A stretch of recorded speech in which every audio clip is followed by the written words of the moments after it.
Excellent. All right. Good evening, everybody. Welcome to another edition of Innate to Innate. I have a very special guest here this evening, and that's Dr. Daniel Chenier. And this is Heather Lynn's most excited interview. She said, no pressure, but she was looking forward to this one the most of all the guests we've had. And that's just a reflection of the quality of person that Dan is and just how much of an impact he's had in Heather Lynn's life. So without any further ado, welcome to the program, Dan. Thanks, Norm. How are you? Hey, I'm doing real good. Excellent. Really pleased to have you on board. Another network chiropractor. That's awesome. So I thought to begin... Yeah, for sure. I thought to begin tonight that first off, welcome everybody else who's out there in Facebook world too. As always, I want you to know that this is a co-creative experience, meaning that Dan and I are going to have a conversation, but you guys are too. So if you want to pop in your questions or comments, please feel free to do so. We'll be touching on those questions as time goes on through tonight. And to begin with, why don't you just put in your name and where you're from, so that we know who's tuning in. That's excellent. So Dan, I know you fairly well. I'm going to get to know you better tonight as we go through this. And I know a lot of people tuning in might be new to you. So why don't you give us a moment and just kind of share with us a bit about how you got connected with chiropractic and also with network, so we can learn a little bit more about you. Sure. So I went to Life University back in 1995, graduated in 1999. And always had a great passion for chiropractic and wellness. My mother has sort of been a catalyst in all this. She's always been a health nut. There's my brother and my sister's husband were all chiropractors. So a lot of people ask me, oh, your parents must be chiropractors. And they're not, but the story goes that they were always major health nuts. And so chiropractic for me and for my family was just the best vehicle for us to live that lifestyle, the wellness lifestyle, through chiropractic. And so upon graduating, I practiced with family for about 12 years. And for the last 5 years, I've been in my own practice in Winnipeg, Manitoba, and just having fun transforming lives. Awesome. Excellent. Yeah, I've had the opportunity of being trained by you a number of times and to experience a healing boot camp or a healing intensive with you. What do you call them? So I named them Tools for Evolution. Right. So those were my weekend programs that I was doing when you and Heather attended. And I've got shorter programs that I've developed since then that are named differently. I've got my Radically Healthy programs, but my Tools for Evolution is what you remember. And those were weekend-long events, usually 2 to 2.5 days, where we would do adjustments and somatorespiratory integration. And we'd usually have other experts, yoga instructors, etc., qigong or gong meditations, and a variety of other modalities to come in and help people to make sustainable changes and transform their lives.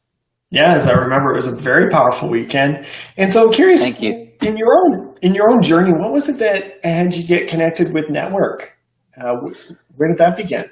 So that began a year into practice. I was never really exposed much to network spinal analysis when I was in school. So a year into practice, I felt like something was missing for me in my practice and in my clinical experience as well.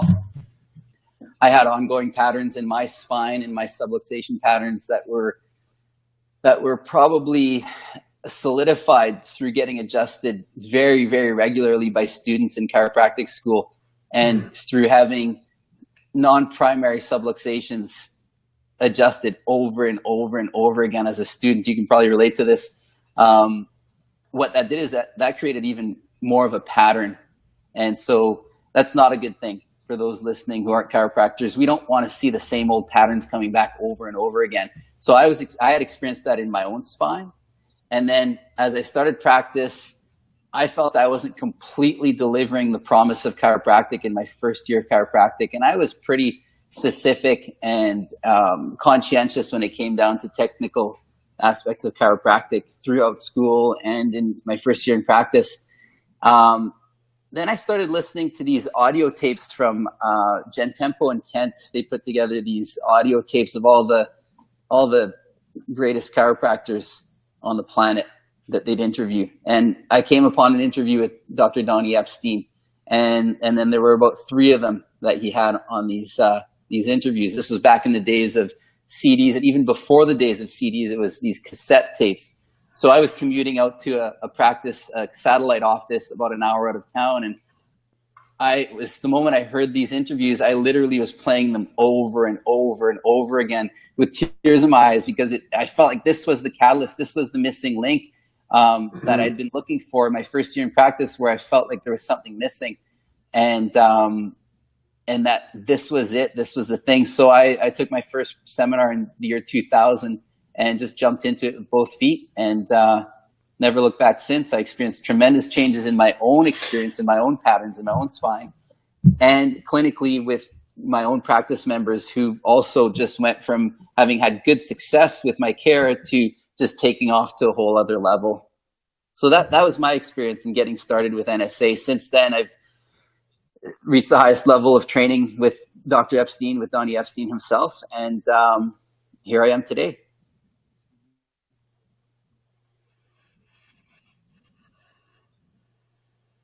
Are you still there, Norm?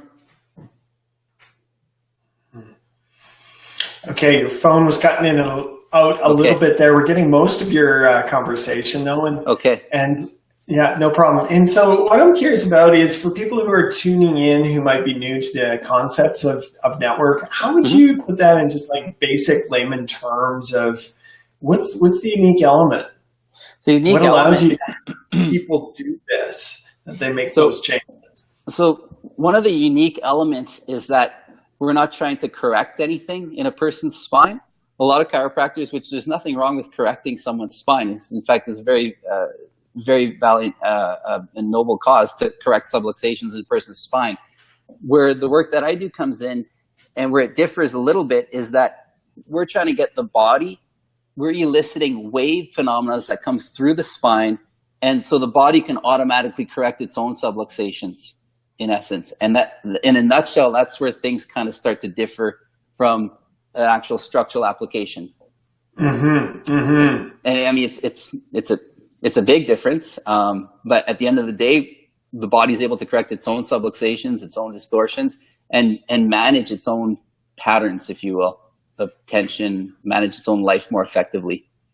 Beautiful. And do you find that just on the table, or do you find that people carry that home to their everyday living as well? That's one of the nice things too, is historically a traumatic force might enter a person's body. Maybe they would be involved in a slip and fall accident, or a motor vehicle accident, or a sports impact, which would be a traumatic force entering the body.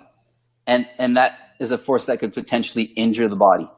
After a person has been under my care for a period of time, we're hardwiring the system. We're developing new emerging strategies in the body that didn't exist before.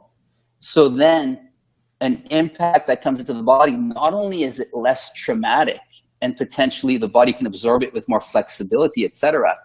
Not only that, but taking it one step further than that, potentially the body can have strategies where that adverse impact could potentially even elicit progress, which is completely game changer. That's a real big game changer for most people. That's a complete paradigm shift for most people. So to say, okay, you're going to get hit real hard and you're going to get injured, is kind of expected for most people.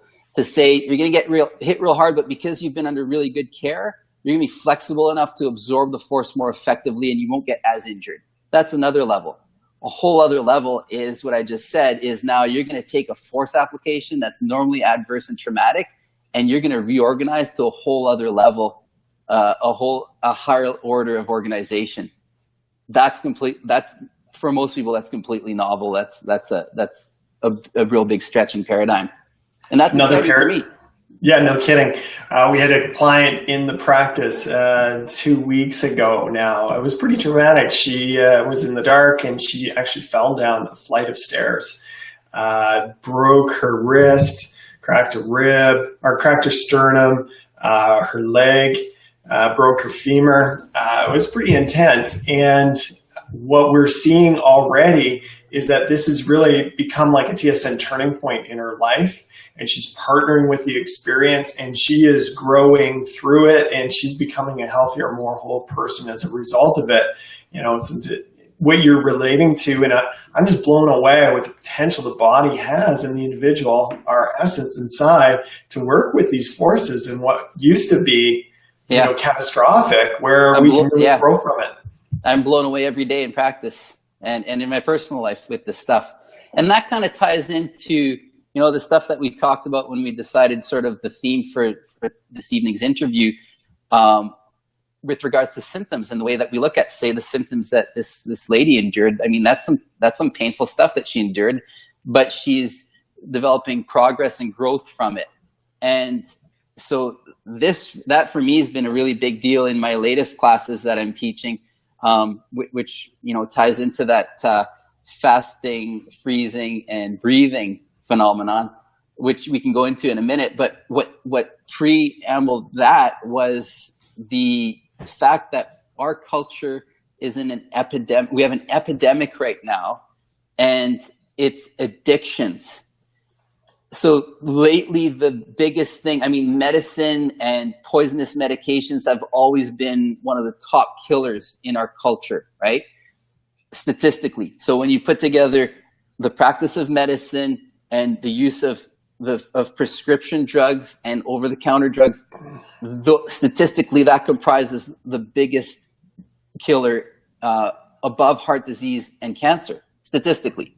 Now, we know that, but lately, things are turning towards the bulk of those drugs that are really being the biggest problem are prescription narcotics, prescription painkillers, and particularly the narcotic kind.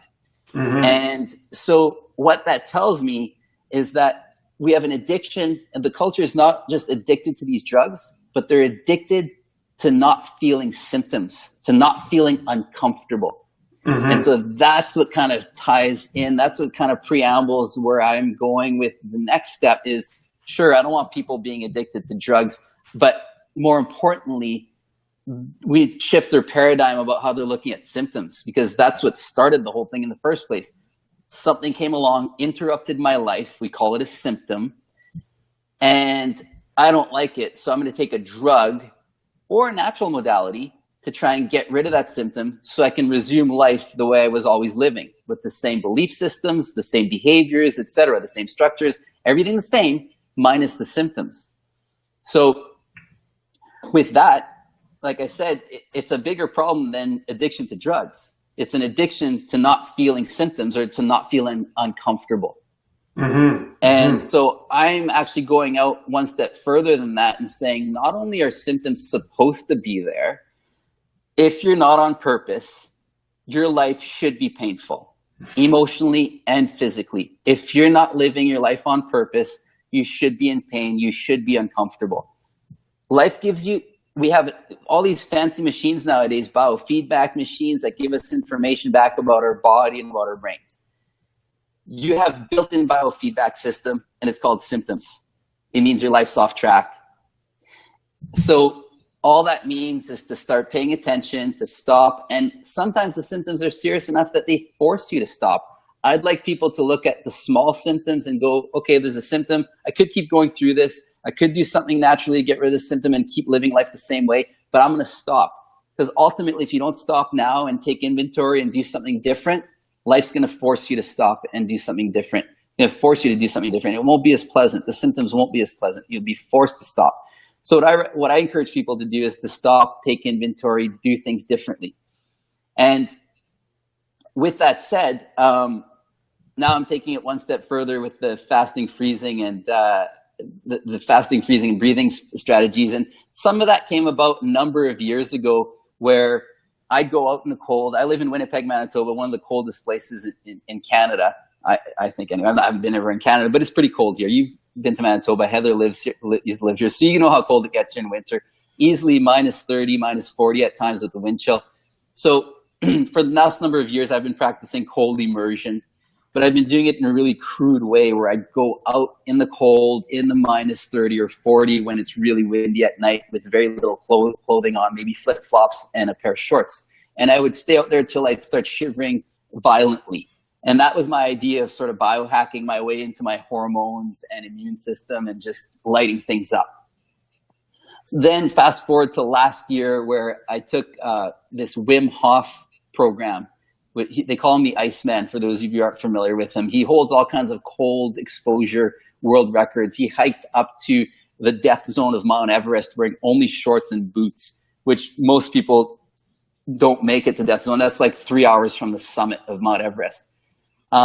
He swam 128 meters under the polar ice. Okay, so not only did he not take a breath for 128 meters, if you think about it, that's over 5 laps of a swimming pool, of a 25-meter swimming pool, underwater. Most people can't even do that in a basic swimming pool, 1 or 2 laps. Never mind 5 laps back and forth under the polar ice. So it was just below temperature that the water would freeze. It's salt water, so it was around 0 degrees Celsius. So freezing cold water for 128 meters. He froze his eyeballs. So long story short, not to get into the whole Wim Hof thing, this is not a tutorial about Wim Hof, although I do teach some elements of that protocol when I do my classes. What that came from is I realized people's addiction to being comfortable, not only is it causing drug addictions, but even for those who choose not to do drugs, who choose not to poison their bodies, because let's face it, everyone will agree, you can't keep adding more poisonous drugs into your body and expect better health as a long-term outcome, right? So even for those of us who see it that way and choose not to take drugs other than for, say, a life-threatening situation, an emergency situation, for those of us who don't do drugs on a regular basis, even at that, we're still addicted to being comfortable, and it's killing us. And here's how that is. Historically, we were programmed, we had these evolutionary strengths that built up in our physiology that were programmed to fight off the wolf pack, to fight off cold, extreme cold, to fight off extreme heat, to fight off extreme hunger, starvation, etc. So we had all these elements that were quite challenging, and that allowed our bodies to evolve, to adapt to those circumstances. Fast forward to today, we're addicted to having room temperature, 21.5 degrees Celsius all the time, food as much as we want, whenever we want it, adrenaline rushes, but there's no wolf pack to fight off or to run away from. And so what happens? Physiologists used to think, oh, well, no big deal. That energy just stays dormant. Those forces that we've evolved with just stay dormant. Turns out they don't. They're discovering now that that energy potentially is turning in on itself, i.e. autoimmune diseases, which are rampant in our culture, diabetes, autoimmunity, cancer, heart disease, etc., obesity. We're not exercising our evolutionary strengths, so they're becoming weak. Not only are they becoming weak, but that energy potentially is turning in on itself and reaping havoc. So our addiction to comfort goes way deeper than just drugs, because one can say, well, fine, I'm not going to do drugs, but it goes deeper than that. We need to get uncomfortable is what I'm recommending people do. And cold immersion was one of the big things that came up. And so through the Wim Hof protocol, he does it in a much more controlled way, in a more methodical way. And so with that, we're creating some really cool physiological adaptive changes that are there all the time, but they're not being exercised. The moment people start exercising these things, they're seeing all kinds of hormonal changes in their body and positive adaptive changes that they just haven't exercised in a while. So that's one of the areas I'm passionate about these days. Sorry, I'm going on. Go ahead. No, it's awesome, man. It's exciting. I know it's kind of, it's really in the field in chiropractic. A lot of people are talking about this, and so I want to learn more about it, and I want to get to the how-tos in a second. But before even that, so let's go a little bit deeper into what the advantages are. You kind of alluded to some things, but so we're gonna challenge our bodies by hanging out in the cold. Talk a little bit more about how the hormones get affected and how that works with our nervous system. Sure. Just jump into that for a moment. Sure. So, I mean, I'm not going to go into a tutorial on how to. That's something that I go a little bit more into in my hands-on classes. But I'll give you some of the fundamentals. Sure, hormonally and energetically, we used to think infants only had brown fat, which is a type of tissue that looks like fat, but it behaves like a muscle, but it doesn't contract like a muscle, but it generates heat the way a muscle would when it contracts, but it doesn't contract. What it does is it basically sucks the white fat from your body, the stuff that's around your abdomen, around your waist. It sucks that into itself and it burns it into heat energy. So it keeps you hot. So anthropologists know that that our ancestors had a lot more brown fat than we do. And that's one of the ways that they can explain how they were able to sleep in a cold cavern without any blankets and just walking around with a loincloth in the snow without freezing to death. So they were really well adapted with brown fat. Also, the impact it has on the mitochondria, which is the energy production organ in the cells of our body, particularly in brain cells. They don't regenerate that easily when a person stays comfortable all the time, when a person's eating all the time, and when a person's warm all the time, room temperature all the time.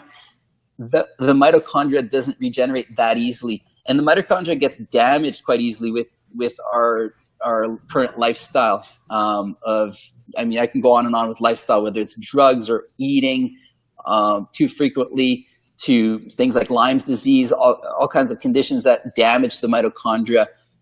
Blood sugar sensitivity issues with insulin. So there's a lot of damaged mitochondria, and that affects our ability to produce energy.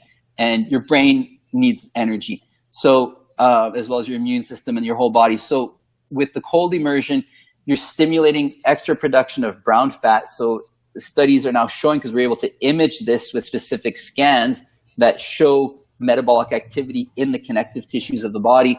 And so they're able to show that when a person is exposed to cold for a period of time and cold acclimatized, that they produce more brown fat, particularly around the clavicles where there are large blood vessels and along the spine. So they tend to have more brown fat, which is a metabolically healthy thing to have. And secondly, it helps the mitochondria to generate more energy.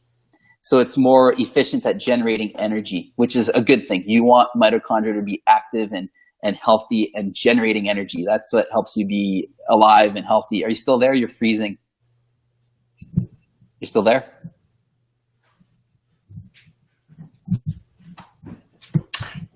You're cutting out a little bit. Okay. Okay. Can you hear? I might be freezing too. It's unfortunate. We missed. You were talking about.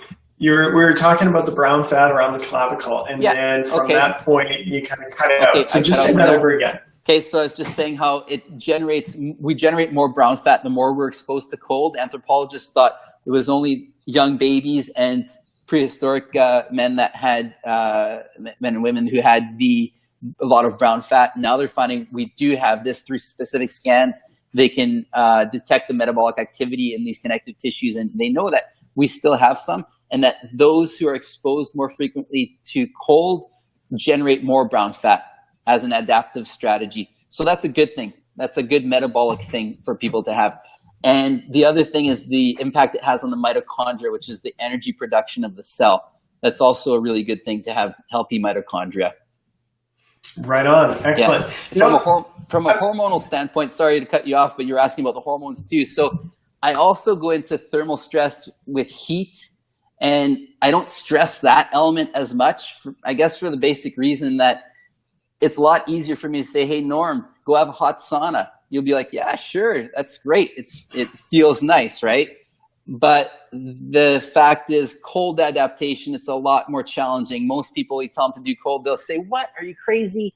And then secondly, they'll say, this is a common response. Secondly, they'll say, okay, maybe you have a point when I explain to them the physiological benefits. Okay, maybe it does work, but just for you, not for me. You don't understand. I'm really sensitive to the cold. I'm the most sensitive person on the planet to the cold. So that's a typical response that I get from people because it's not a pleasant thing. It doesn't feel good to immerse directly into the cold at first. So a colleague of mine says, no, I'm not into that.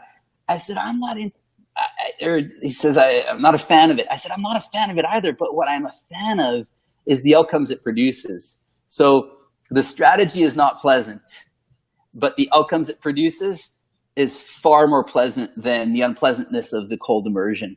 So it feels a lot better to be alive and vital than the pain. That far outweighs the pain and the uncomfortableness of immersion into the cold. And in fact, it's quite a pleasant sensation right afterwards, because you got a rush of chemicals of well-being. We call them endorphins and a whole bunch of other neurochemicals that give you that sense of, life is good, regardless of what's going on around you.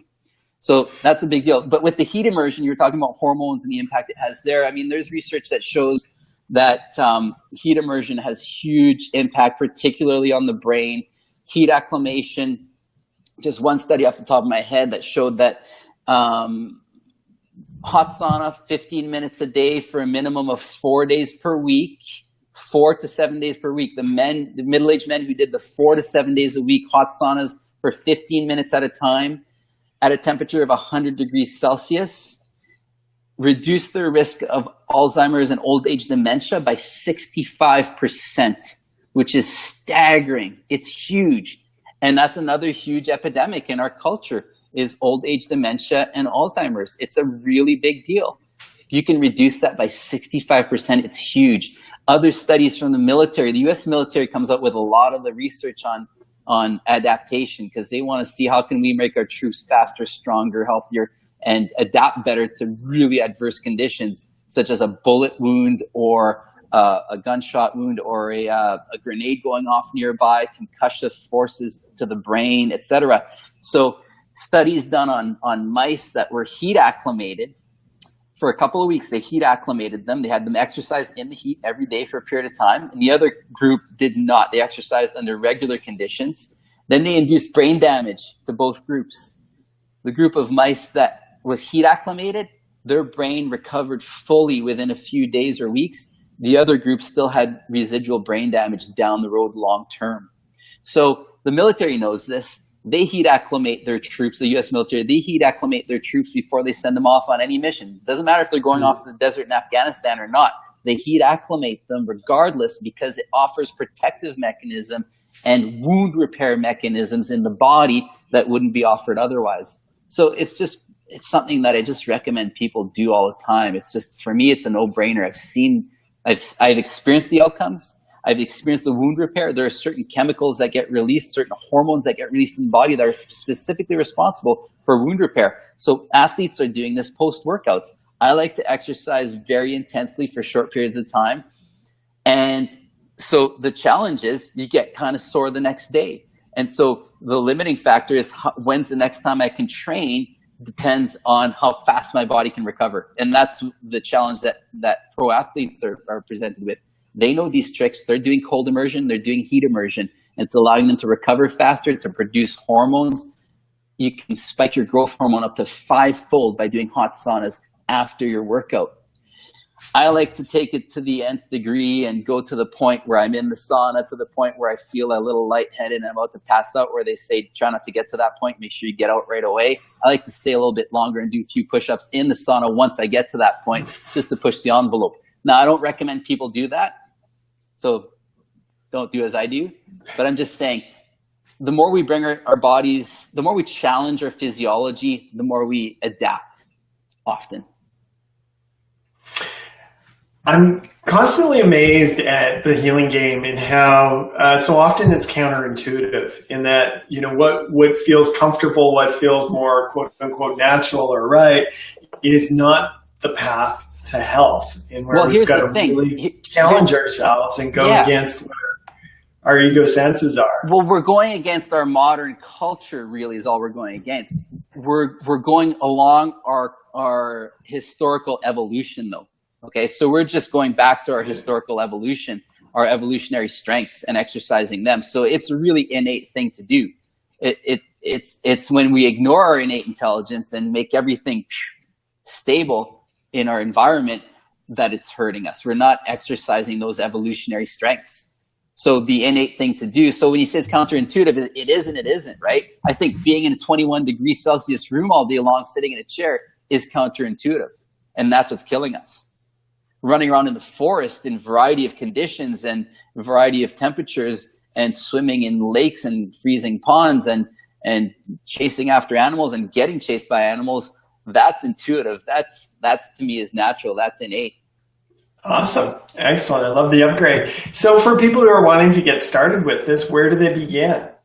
Well, I teach programs where I teach some of the basic elements of these strategies, and we practice it. We practice with we do a specific focused breath practice where we saturate the body with oxygen and desaturate the CO2, which creates a slight shift in pH in the body. We do breath holds. And then I explain to people how to do the cold immersion. So my programs, not to self-promote, but I will self-promote, my programs in office are one modality where you could access more information on this. And if you're not accessing my office, you can go online. You can take the Wim Hof course. He does a 10-week online course, which is great. And it's not rocket science. It's pretty straightforward. That's why I figured, you know what, with the physiological stuff that I know, and the strategies that I'm already applying, I could blend this with some of the stuff that I already know and take it to a whole other level. And that's what I'm doing in my practice with some of the classes that I teach, the hands-on stuff. I talked about fasting. I was never a fan of fasting when I was going through school and college, etc. And then as I look at the benefits of fasting from a research standpoint, and historically in our evolution, we would have been forced to again be challenged with times of feast and famine. And so it just made sense to me to go through cyclical periods of fasting or intermittent fasting. And so I've dialed into that over the last few years as well. And that also offers some really key protective mechanisms for the nervous system, the brain, etc., that just doesn't happen in other states. So it's important to be metabolically flexible and be able to fast, be able to use fat as energy. The brain's very efficient at using fat as fuel once you've dialed into it. And so again, that's not something, I'm not giving a tutorial on this right now. It's a really involved thing. It's taken me a couple of 2 or 3 years to dial into what's really working best for me. But just as examples, in a fasted state, you can again peak your growth hormone up to 2,000% for men, up to 1,200% for women. It's incredible, the hormonal changes, the insulin sensitivity that occurs, which is a state that's opposite of diabetes. So many adults, probably most adults, I'd venture, I don't know the exact statistic, but I'd venture a guess to say that most adults in North America, probably a majority of them anyway, end up with some form of insulin sensitivity issues, which is like type 2 diabetes as they get older. And that age is getting younger and younger. They used to call it adult onset. Now they call it, I can't remember what they call it, but they call it onset diabetes, where it's no longer adult onset because kids are coming down with this stuff now. Their insulin receptors are so bombarded with sugar all the time. They're constantly pumping out insulin that they're wearing out essentially. Okay, so in a nutshell, there's insulin sensitivity issues, and so it doesn't just come from what people are eating, but they're eating too often. They need to have times where they're giving their body a break, giving the insulin receptors a break. Let your insulin receptors look for insulin, look for sugar, and you're heightening the sensitivity, and you're creating a state that's opposite of diabetes. So it's a good idea to do that periodically. So I encourage people to research this stuff. So not sure if the title I mentioned ketosis, but that's a state where your body is efficiently using fat as fuel. It's transforming the fat into something called ketones, and then it uses ketones as energy very effectively. And that offers a bunch of protective mechanisms. So when I do my respiratory practice with people, or I do it on my own, I'll often do it in a fasted state, and my breath hold goes up crazy. I can go up way past 3 minutes, no problem, as a record breath hold time when I'm in a fasted state. And I mean, that's not a big deal. A lot of people are going way beyond that, 7-8 minutes while in a state of ketosis. I don't recommend people practice this at home. Don't try and hold your breath for as long as you can, and never do it in water. Just as a disclaimer, people die doing that kind of stuff. So yeah, all kinds of protective mechanisms. Back to your question, where can people find out more about this? So my programs, Wim Hof protocol is a really user-friendly protocol. Like I said, it's not rocket science. He makes it really user-friendly. It's a 10-week, 10-module course. And it involves respiratory practice, cold immersion, and focused attention, focused mindset. Those are his 3 pillars. So that's a good starting point. Yeah. Yeah, for sure. And if people wanted to get in contact with you directly, how can they do that? They can email me, or they can, send me a message on my Facebook page is probably the easiest way to do that. Okay, excellent. So we've got a couple of comments down here from Leah. Leah's making reference to the ketogenic diet, and she says, love this. Keto diet has helped me huge with health issues. I also do fasting with a keto diet, and it does make such an amazing difference. And this is what I'm hearing from so many people these days, for sure. Yes. Excellent. A lot of phenomenal testimonials on that. Thanks for sharing that, Leah. Cool. So we did really well with that. Dan, do you feel that there's any pieces that you want to touch on as we kind of pull things together here? I don't know. Any other questions? Like I said, it's not a tutorial by any stretch. It's just sort of tip of the iceberg. And for me, like I said, just to bring it back together, I mean, it just comes down to our addiction to comfort. So first, get off poisonous medications. If you're on prescription drugs, check with your pharmacist or your physician and see what the best strategy is to start getting off of as many or all of these poisonous medications as possible. And then take it one step further, or if you're already one step further and you're not doing any drugs, then get uncomfortable on a regular basis. I mean, this has huge physiological promise. And some of my mentors also suggest that you not only get uncomfortable physiologically, physically, but get uncomfortable emotionally. Prepare yourself for battle. Basically, get into some uncomfortable circumstances on purpose when it doesn't matter. And then the real uncomfortable circumstances come up and makes things a little bit easier to handle emotionally and psychologically. So, yeah, I won't give examples about that, but I can give examples. So people give examples of, say, put on some big winter boots and shorts and a muscle shirt in the middle of winter and go into a Starbucks and lie on the floor for a minute and just watch people's reactions and then get up and just go about your business, go order your coffee and go on your way. Something that would just make you and others uncomfortable and challenge yourself that way. So get uncomfortable is the bottom line. Get uncomfortable. Our addiction to comfort is killing us. Yeah. Excellent. Well, we'll go shopping, Heather, Lynn, and myself, and I'll walk through the whole grocery store backwards. There you go. It's just a pattern interrupt, and it's like getting uncomfortable, getting other people uncomfortable, and people just stop and they're like, what is this guy doing? And I just go right through the whole store.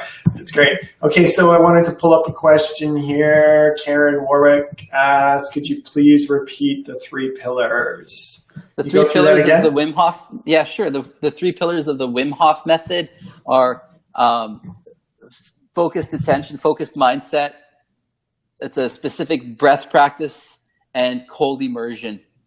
Gradual, non-forced cold immersion. So those are the 3. Got it. Perfect. Okay, well, you definitely challenged me tonight. I think you challenged a lot of people out there as well to bust through our comfort zone. To be uncomfortable, maybe challenge those people around us and make them uncomfortable as well. I love the Starbucks analogy. That's awesome. And as we pull things full circle here, we typically tune in and ask a quote from BJ. So innate to innate, this is, our godfather is BJ Palmer here, and he's the fellow who first started talking about innate intelligence. This is about tuning into our wisdom within. And so, Dan, what's your favorite BJ Palmer quote? So one of my favorite quotes is, and I may be paraphrasing a little bit, pulling it out of a larger quote, have you more faith in a knife or a spoonful of medicine than in the power that animates the living world? So next time you reach for something to make yourself more comfortable, ask yourself that. It's not any more difficult for your innate intelligence to heal you from a common cold than it is to heal from AIDS or cancer or heart disease. Love it. Excellent. Yeah, for sure. Hey, we have this belief that we can heal a cut, but as you know, if we've got to put a different diagnosis on it, then all of a sudden we give up on our innate forces. So that's right. And we're blessed with the work we do. We're working with innate intelligence every day. How can life be better? Yeah, that's great. Awesome. Well, I really enjoyed tonight's chat. I thank you for being here, and thanks for having me, Norm. Yeah, for sure. I look forward to joining you for Tools for Evolution sometime soon and getting on your tables. You're an extraordinary trainer. And thanks for dropping a real wisdom bomb here tonight. That was awesome. Thanks, Norm. Awesome. Okay, so we're going to finish up with that. Dan, we wish you well, and I bless you in your path. And for everybody else out there, this is Dr. Norm challenging you to get out of your comfort zones. Find some place of uncomfortableness, whether that's with your diet or perhaps with your behaviors in your life, and attune to your wisdom within. Okay, until next time, be well. Awesome, everybody.